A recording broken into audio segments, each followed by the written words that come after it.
ပတ်ဝန်းကျင်ဆိုတာတည့်ရတိုင်းပဲဖာညံ့ရင်ပြစ်မှုကျူးလွန်ထားတဲ့လူမျိုးဝိုင်းပြောတယ်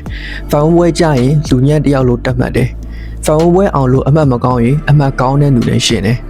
ကြောင်းပြီးလို့အလုံးမရသေးရင်ကြက်ရတယ်အလုံးရလို့လာဖာနေရင်ရှုတ်ချတယ်နောက်ပြီးကိုယ့်ရဲ့ပုံကူရေးတွေကိုလုံးသမျှဟာတွေကိုဝေဖန်တယ်ပုတ်ခတ်တယ်ဒီလိုပတ်ဝန်းကျင်မှာလူလာဖြစ်ရင်တော့အကောင်းဆုံးက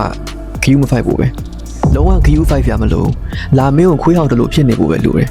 ခွေးတွေကလောက်ကိုဘလောက်ပဲဟောင်းလာရပန်းပန်းဖြစ်သွားဘူးကိုလုံးသမျှကိုသူများပြောလို့စိတ်ညစ်တာတွေစိတ်တက်ကြတာတွေဖြစ်နေတာက